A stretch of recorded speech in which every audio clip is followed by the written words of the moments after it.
Bismillahirrahmanirrahim. Assalamualaikum warahmatullahi wabarakatuh. Innal hamdalillah nahmaduhu wa nasta'inuhu wa nastaghfiruh. Wa na'udzu billahi min syururi anfusina wa min sayyiati a'malina. May yahdihillahu fala mudilla lahu wa may yudlil fala hadiya lahu. Asyhadu an la ilaha illallah wa la syarika lahu. Wa asyhadu anna Muhammadan abduhu wa rasuluh sallallahu alaihi wa alihi washabihi wa man tabi'ahum bi ihsan ila yaumiddin amma ba'd. Masyarul ikhwani fillah azani Allah wa iyyakum rahimani wa rahimakumullah. Pada malam hari ini insyaallah taala kita akan membaca dari kitab Dari Mana La Ilaha Illallah. Dari kitab-kitab yang dikarang oleh Syekh Muhammad bin Abdul Wahhab bin Sulaiman An-Najdi rahimahullahu taala. Dan buku ini ada atau Dari Mana La Ilaha Illallah itu ada beberapa tulisan beliau rahimahullahu taala ya. Kita ambil sekarang dari tulisan yang ringkas yang berisi tentang mana kalimat ini secara ringkas, kemudian beliau terangkan syarat-syaratnya. Jadi nanti ada dua pembahasan yang akan kita kaji di sini ya. Ada penjelasan makna la ilaha illallah, dan yang kedua akan diterangkan tentang syarat-syarat la ilaha illallah itu. Baik. Itu dari pembahasan yang kita akan kaji. Dan juga ada buku beliau yang lainnya. Sama judulnya juga Dari Mana La Ilaha Illallah. Hanya dia agak sedikit panjang. Beliau terangkan dari mana la ilaha illallah, ada juga syarat-syaratnya. Dan juga beliau terangkan di situ dari syubhat-syubhat. Ya. Dari kaum musyrikin yang mereka munculkan di masa itu. Tapi dari sini tidak bahas ya masalah syubhat-syubhat. Ya mungkin itu akan dibahas nanti di waktu yang lain atau di kitab-kitab yang lain. Insyaallah taala. Kita fokus di sini nanti pembahasan dari makna la ilaha illallah dan syarat-syaratnya. Dengan itu nanti kalimat syahadat la ilaha illallah akan tegak dan nanti akan bermanfaat.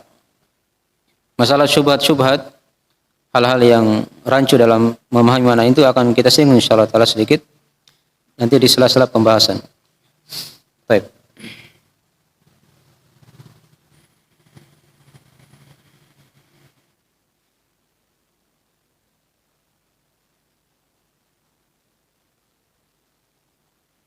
Jadi sebelum kita masuk di pembahasan buku ini, kita akan terangkan dari beberapa pendahuluan ya. Jadi pendahuluan yang pertama, dari sudah kita terangkan dari gambaran tentang seputar tulisan beliau dari penulis ini tentang la ilaha illallah. Ya, bisalah tentang masalah tadi sudah kita bahas ya. Ada dua yang kita ketahui, ada yang ringkas, ada yang sedikit agak panjang. Kita fokuskan dulu hal yang ringkas saja, bukan pada hal yang panjang kita bahas. Nah, baik. Ya. Itu kan diterangkan di judul bukunya, Makna La Ilaha Illallah. Makna kan sudah bahasa Indonesia ya. Itu makna. Adapun kalimat la ilaha illallah nanti kita akan terangkan dari uraian beliau rahimahullah taala dari kandungan dari mana kalimat ini. Ya, dan mungkin dari kita juga kadang mungkin sebagian ada yang sudah paham dari kandungan ringkas dari kalimat la ilaha illallah ini. Ya. Baik. Adapun gambaran global buku ini bisa kita lihat di situ ya. Dari halaman pertama misalnya, di situ dia akan terangkan tentang mana la ilaha illallah. Itu di masalah pertama. Ya, secara ringkas. Dia di masalah yang kedua beliau akan terangkan ayat-ayat. Ini masalah kedua, masalah ketiga ya. Beliau akan bawakan situ ayat-ayat yang menjelaskan dari tafsir la ilaha illallah itu. Dan masalah yang keempat, nanti beliau masuk di situ mulai menerangkan syarat-syarat dari la ilaha illallah. Syarat yang pertama di situ ya, beliau akan terangkan tentang ilmu.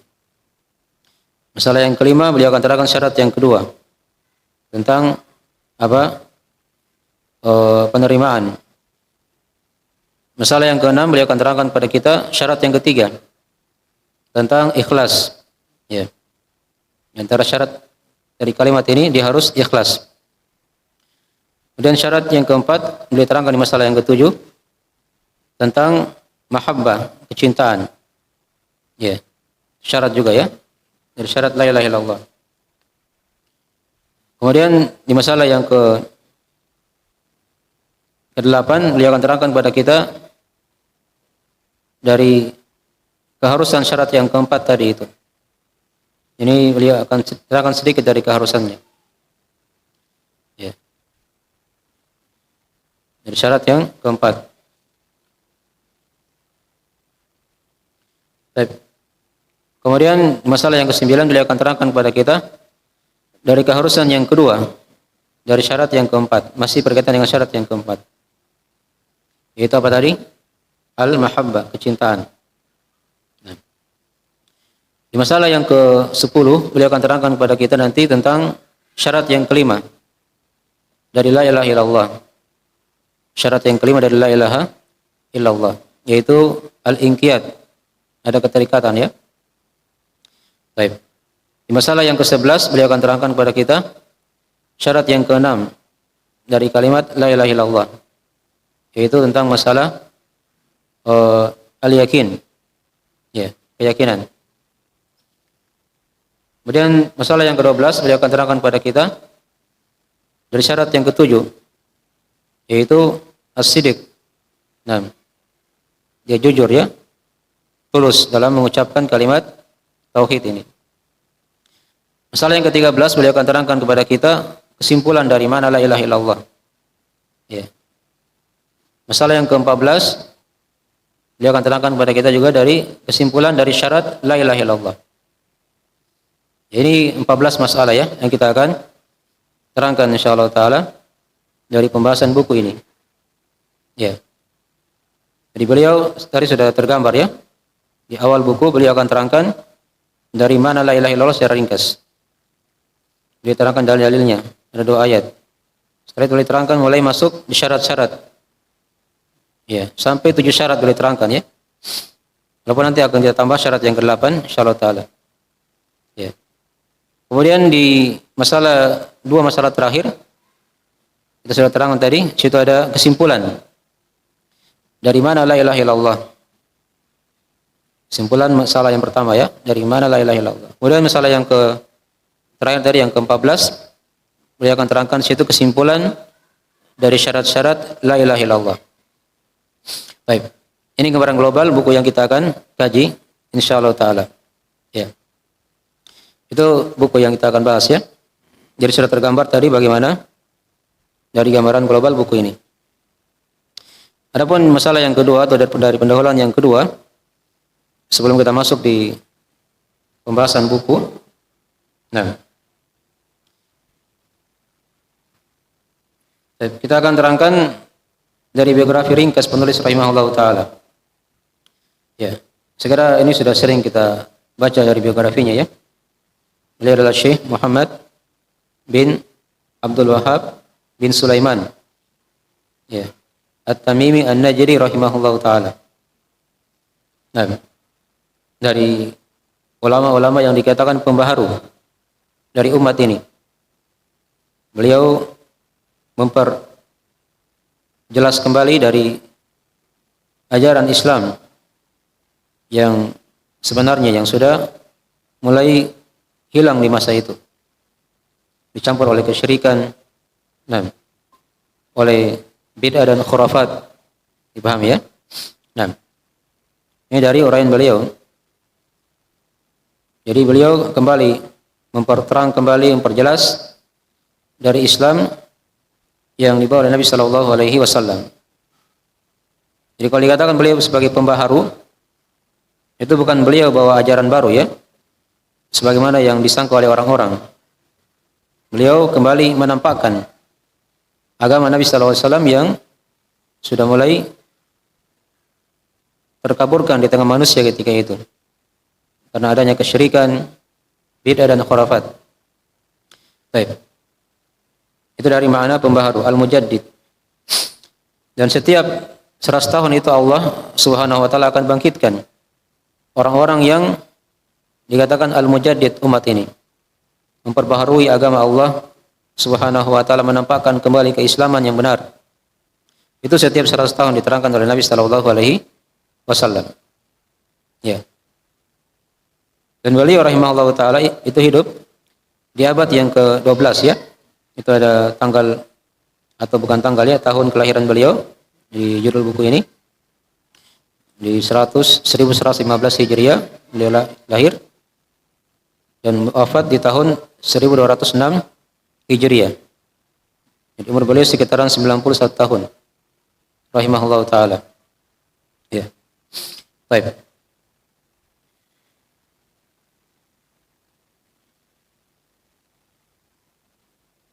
Adapun di bidang fikih, beliau sebagaimana para ulama di Najd ketika itu, kebanyakan mereka itu memegang fikih Hambali. Memegang fikih Hambali. Ya kalau kita kan di Indonesia ini mazhabnya apa? Syafi'iyah. Gitu ya. Itu di bidang fikih ya. Di bidang fikih. Nah. Adapun di bidang akidah, dimaklumi ya, beliau adalah bermadzhab as-salaf, akidah as-salaf. Sama dengan Imam Ahmad rahimahullah taala, Imam Syafi'i juga seperti itu. Mazhab mereka adalah mazhab as-salaf. Ya. Tapi kadang di masalah-masalah fikih itu kadang sebagian ulama ada yang mengambil mazhab-mazhab yang sudah diterangkan tadi itu. Ya. Baik. Dan itu tidak ada masalah ya kalau dinisbahkan kepada cara belajar fikih itu. Dia bersandar kepada satu mazhab dulu, baru dia kadang pindah kepada mazhab yang lain untuk memperbandingkan. Nah.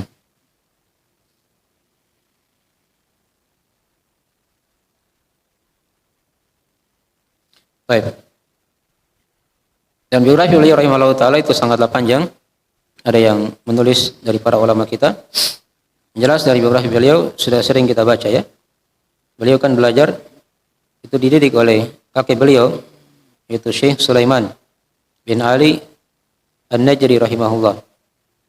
Ayah beliau juga seorang ulama, ya, seorang qadhi, paman beliau.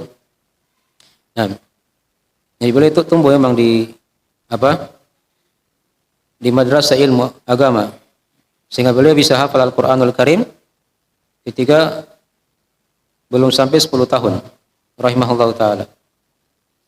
Jadi ini kebiasaan para ulama seperti ini ya. Itu banyak para ulama ya. Mereka itu biasanya di masa kecil mereka menyelesaikan Al-Quran dulu sampai 30 juz. Baru belajar ilmu-ilmu yang lain. Ya. Itu kalau dia masih kecil. Kalau kita kan sudah dewasa. Mau hafal dulu 30 juz terlambat nanti. Ya, umur sudah lewat. Jadi bagaimana caranya supaya kita bisa bagus belajarnya? Ya, kita jamak semuanya, jalan satu kali. Hafal Al-Quran sedikit-sedikit. Pelajaran yang lain juga jalan. Dari akidahnya misalnya, atau fikihnya, atau bahasa Arabnya misalnya, atau tajwidnya misalnya. Ya, itu jalan, tapi sedikit-sedikit. Dan banyak memohon pertolongan kepada Allah Subhanahu wa ta'ala. Ya, baik. Itu diantara dari metode ulama di masa dahulu ya, sampai di masa sekarang. Cara belajar mereka seperti itu. Nah, setelah mereka hafal Al-Quran, baru mereka mempelajari ilmu-ilmu yang lain yang kadang mereka tidak dapatkan di rumahnya, di negerinya. Mereka berpindah ke negeri-negeri yang lain untuk mencari para guru, untuk menimba ilmu yang mereka belum pelajari di tempat mereka masing-masing. Dan itu metode dijalani juga oleh Syekh rahimahullah ta'ala. Ya, sampai beliau dimudahkan oleh Allah untuk berdakwah dan beliau didukung oleh pemerintah ketika itu untuk mendakwakan tauhid dan memberantas dari kesyirikan, bid'ah dan khurafat. Ya. Dan ini merupakan dari cikal bakal berdirinya negara Saudi Arabia di masa itu ya. Karena yang membantu beliau adalah dari keluarga Al Saud. Itulah yang menjadi pemimpin ketika itu yang bekerja sama dengan Syekh rahimahullah taala ya sebagai mufti yang memberi fatwa ketika itu di negeri itu. Nah, berjalan sampai di masa kini ya. Nah, dari silsilah mereka ya, kalau di mufti Saudi Arabia itu dari keturunan Syekh Muhammad bin Abdul Wahab ini. Demikian pula di kalangan para raja dari keturunan Muhammad bin Saud tadi itu. Baik. Itu yang berjalan sampai hari ini di negeri Saudi. Baik. Mungkin dari biografi ringkas dari biografi ringkas dari penulis rahimahullah taala Syekh Muhammad bin Abdul Wahab bin Sulaiman An-Najri rahimahullah taala. Baik. Ini sudah dua pendahuluan ya. Sudah dua pendahuluan. Yang pertama tadi gambaran global buku ini, dan yang kedua tadi sudah kita terangkan dari biografi ringkas penulis rahimahullah taala. Baik, kemudian kita masuk di pembahasan buku. Baik, sedikit ya, mungkin masih ada waktu.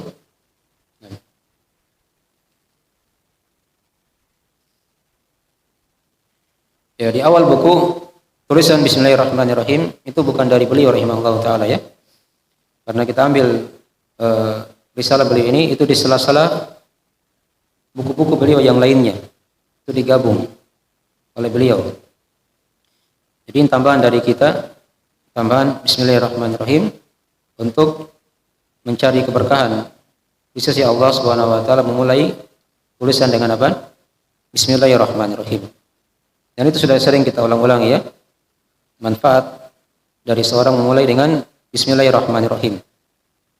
Itu dia harapkan diberkahi oleh Allah Subhanahu wa taala. Kemudian apa yang dia kerjakan, yang dia usahakan, yang dia pelajari itu diberikan kemudahan oleh Allah agar mudah dipahami dan diberkahi oleh Allah Subhanahu wa taala. Dan para ulama kita sudah terangkannya di buku-buku yang lain juga, mana mereka memulai tulisan dengan Bismillahirrahmanirrahim. Itu kan dengan tiga alasan. Dengan tiga alasan secara global. Pertama, karena mencontoh Al-Quran.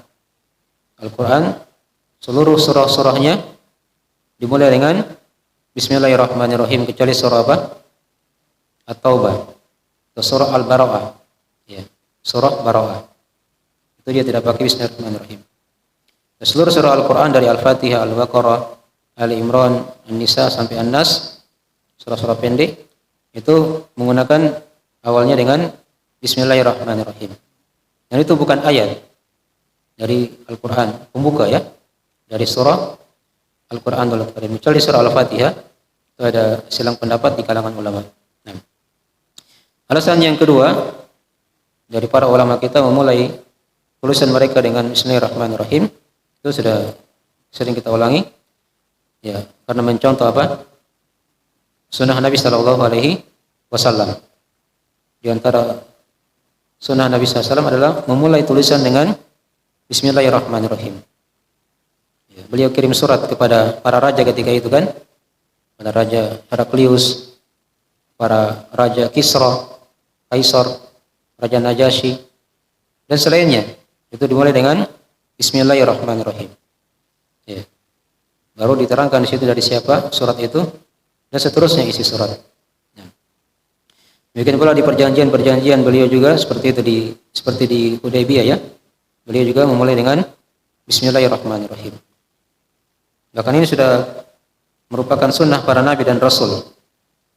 Karena Nabi Sulaiman ketika memulai tulisan atau memulai surat beliau kepada Ratu Saba, itu mulai juga dengan Bismillahirrahmanirrahim. Dibaca oleh Ratu Saba ketika itu. Innahu min Sulaiman wa innahu Bismillahirrahmanirrahim. Ini dari Sulaiman dan padanya ada Bismillahirrahmanirrahim. Baik. Kemudian yang ketiga dimaklumi dari memulai tulisan dengan Bismillahirrahmanirrahim itu karena mencontoh apa? Kebiasaan para ulama salaf sebelumnya. Ya. Nah, makin dari alasan-alasan kenapa para ulama atau kita menulis buku itu dimulai dengan Bismillahirrahmanirrahim. Dan hukumnya sunnah ya, bukan dari hal yang wajib, dari hal yang sunnah, banyak pahala di situ, keberkahan kita harapkan dari Allah Subhanahu wa taala.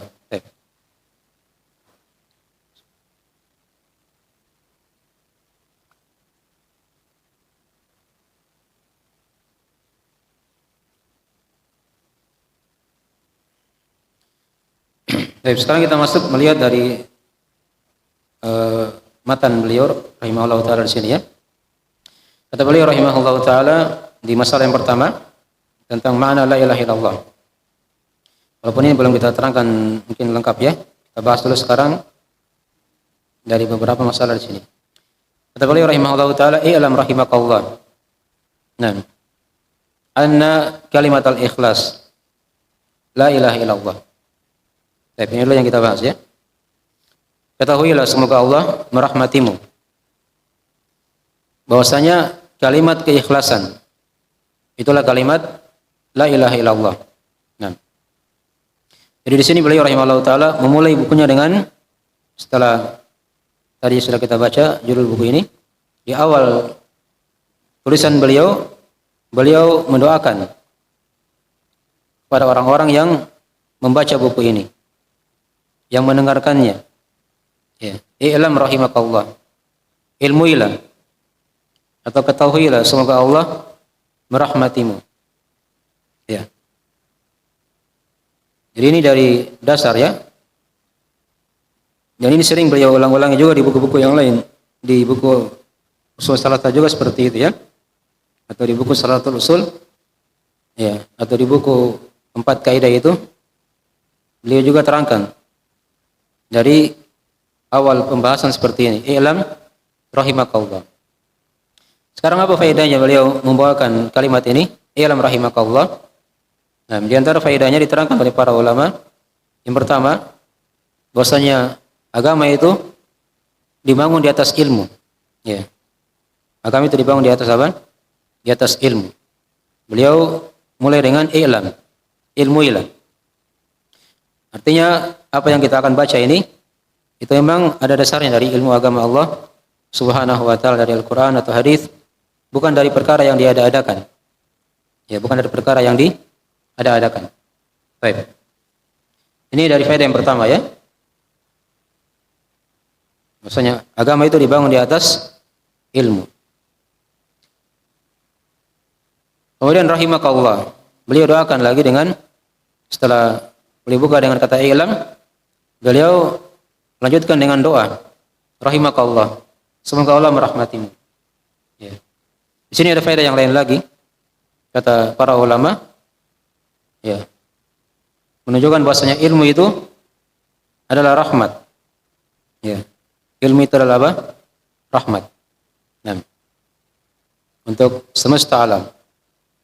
Ya. Sama dengan Nabi kita kan diutus oleh Allah membawa ilmu, membawa Al-Quran. Itu merupakan rahmat untuk semesta alam. Wa ma arsalnaka illa rahmatan lil alamin. Tidaklah kami utus engkau wahai Muhammad kecuali sebagai rahmat untuk semesta apa? Alam. Jadi ilmu itu adalah rahmat. Ilmu itu adalah apa? Rahmat dari Allah Subhanahu wa taala. Ini sudah kita bahas juga mungkin di kitabul ilm bagi yang sudah lewat ya. Nah, di antara dari keutamaan ilmu, maksudnya ilmu itu adalah rahmat Allah Subhanahu wa taala. Dia diselamatkan dari laknat Allah Subhanahu wa taala. Setelah dia diberi ilmu, itu dari ciri Allah merahmati orang tersebut. Nah, merahmati hamba tersebut. Ya.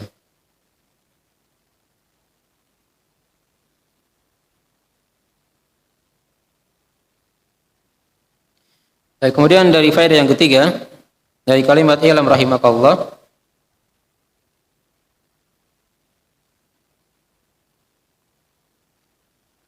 ya, di sini diterangkan kepada kita adab dalam menyampaikan ilmu ya.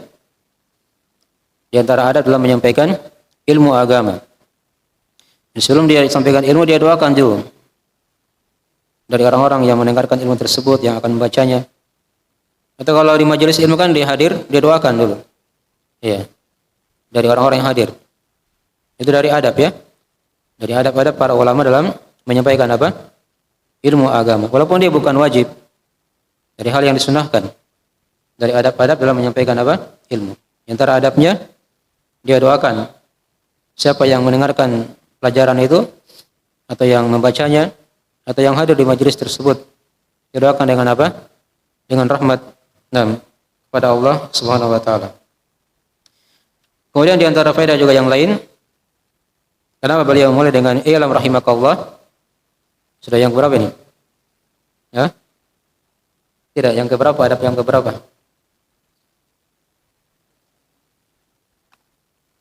Atau adab yang keberapa? Adab yang faedah yang keberapa? Yang keempat ya. Dari yang pertama apa? Ilmu dibangun di atas agama dibangun di atas apa? Ilmu. Baik. Yang kedua tadi apa? Ilmu dibangun di atas rahmat. Dan yang ketiga, ini dari adab-adab ya, seorang guru ya kepada orang-orang yang hadir dalam majelis ilmu atau orang-orang yang mendengarkan dari ilmu tersebut. Baik. Kemudian yang keempat, dari faedah juga kalimat i'lam rahimakallah diterangkan oleh para ulama. Di sana ada hadis ya. Ada hadis yang diistilahkan oleh para ulama dengan hadis musalsal ya. Bil awaliyah bir rahmah. Ada musalsal. Ada ketersambungan. Di mana hadis pertama yang dia dengarkan dari gurunya itu adalah hadis seputar masalah apa? Rahmat. Ya. Dan ini hadis diriwayatkan oleh para ulama dari masa ke masa ya, sampai di masa kini. Itu bersambung sanadnya sampai ke Nabi sallallahu alaihi wasallam. Di mana itu merupakan awal hadis yang dia dengarkan dari gurunya. Itulah hadis Abdullah bin Amr bin As, riwayat Ahmad, Abu Dawud, At-Tirmidzi dan selainnya. Ya, di mana kata Nabi sallallahu alaihi wasallam, "Ar-rahimuna yarhamuhumur rahman." Orang-orang yang merahmati itu Ar-Rahman, yaitu Allah yang Maha Pengasih, akan merahmati mereka juga. Irhamu man fil ard. Di sebagian riwayat yang lain dikatakan irhamu ahlal ardi. Rahmatilah orang-orang yang ada di muka bumi, penduduk bumi. Ya.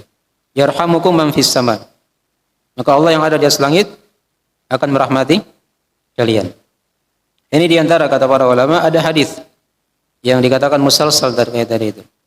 Ya, diriwayatkan dari masa ke masa bersambung sampai ke Nabi sallallahu alaihi wasallam. Jadi awal hadis yang didengarkan dari gurunya adalah hadis itu. Ya, ar-rahimuna yarhamuhumur rahman. Irhamu man fil ardi atau irhamu ahlal ardi yarhamukum man fis sama. Dipaham ya? Ini hadis dari riwayat Ahmad, Abu Daud, At-Tirmidzi. Ya, dan selainnya diterangkan oleh para ahli hadis. Baik. Maka ini dari faedah-faedah ya, ada 4 faedah bisa diterangkan tadi. Simpulan dari makna i'lam rahimakallah. Ya. Baik. Sekarang beliau terangkan tadi di situ anna kalimatal ikhlas la ilaha illallah. Ini masalah yang berikutnya ya, yang kita akan terangkan dari penamaan dari kalimat la ilaha illallah. Dia dikatakan kalimat keikhlasan. Ya, kalimat apa? Keikhlasan. Karena ciri keikhlasan seorang hamba kalau dia mengucapkan kalimat la ilaha illallah. Nanti kita akan lewati di syarat-syarat la ilaha illallah. Yang ada nanti di antara syaratnya yaitu apa? Ikhlas dalam beribadah kepada Allah Subhanahu wa taala. Itu di antara dari nama lain dari kalimat la ilaha illallah yaitu kalimat keikhlasan. Dan kalimat ini juga punya banyak nama ya. Punya banyak nama. Kita terangkan secara ringkas. Di antara dari nama kalimat juga, kalimat ini juga kadang dia dikatakan dengan kalimat takwa. Kalimat ketakwaan. Ya, ini diterangkan dalam ayat Al-Qur'anul Karim di surah Al-Fat ayat 26. Surah Al-Fat ayat 26. Diterangkan oleh Allah Subhanahu wa taala, "Ij'alal ladzina kafaru fi qulubihimul hamiyyata hamiyyatal jahiliyah fa anzalallahu sakinatahu ala rasulih wa 'alal mu'minina wa alzamahum kalimatat taqwa wa kanu ahaqqa biha wa ahlaha wa kana Allahu bikulli syai'in alima. Tatkala orang-orang kafir itu menjadikan pada hati-hati mereka itu ada kesukuan dari kesukuan suku-suku jahiliyah. Ini dari ciri-ciri orang jahiliyah di masa dahulu kala ya. Mereka bangga dengan suku-suku mereka. Jadi kita jangan bangga ya kalau suku ini itu jadi ciri-ciri orang jahiliyah. Kita semua sama. Ya. Berbeda-beda suku di mata Allah itu sama semuanya. Yang paling bertakwa itulah yang paling mulia di sisi Allah Subhanahu wa taala, bukan dengan suku. Bukan dengan apa? Suku. Itu dari tabiat orang-orang jahiliyah. Maka tatkala orang-orang jahiliyah ketika itu berbangga-bangga dengan suku mereka, maka fa'anzalallahu sakinatah. Maka Allah turunkan ketenangannya pada Rasulnya dan kepada orang-orang yang beriman ketika itu. Wa alzamahum kalimat taqwa. Dan Allah ilzamkan kepada mereka kalimat ketakwaan. Ini diantara penafsirannya kata para ulama, itu kalimat la ilaha illallah. Wa kanu ahaqqa biha wa ahlaha. Dan kalimat itu lebih berhak untuk mereka orang-orang yang beriman. Dan mereka lah yang ahlinya. Wa kana Allahu bikulli syai'in alima.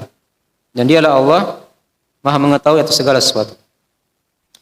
Tapi kemudian diantara dari nama juga dari kalimat la ilaha illallah, selain dia dari kalimat ikhlas, kalimat ketakwaan, dan juga dia dikatakan dengan al-urwatul wuthqa.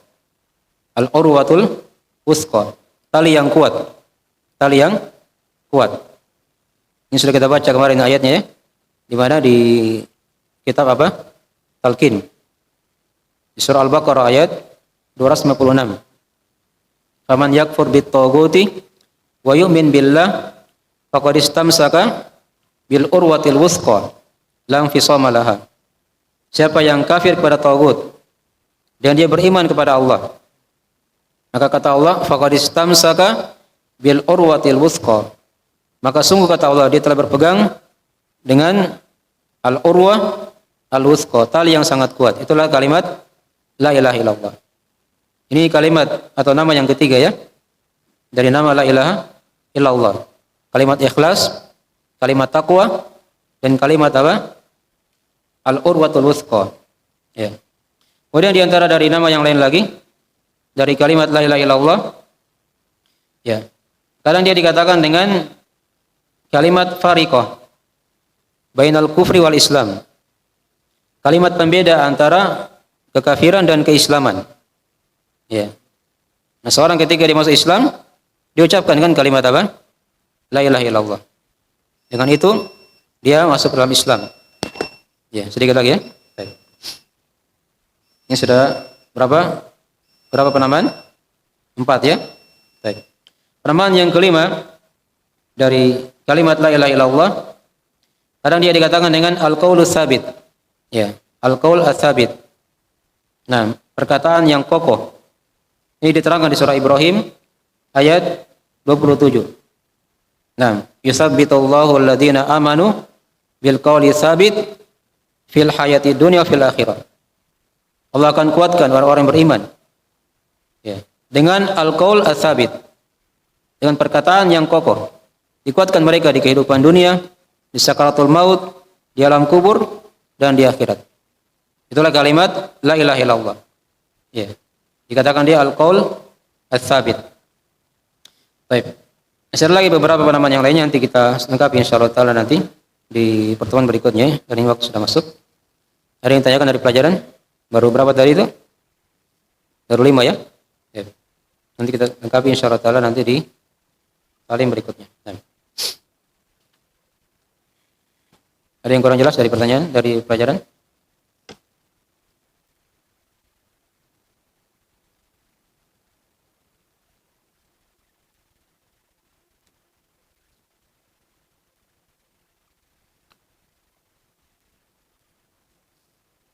Sekarang ada ya, kita akhiri majelisnya. Nah, tidak ada orang memaafkan. Insyaallah taala kita akan lanjutkan di malam Jumat lagi ya, di pekan depan insyaallah taala.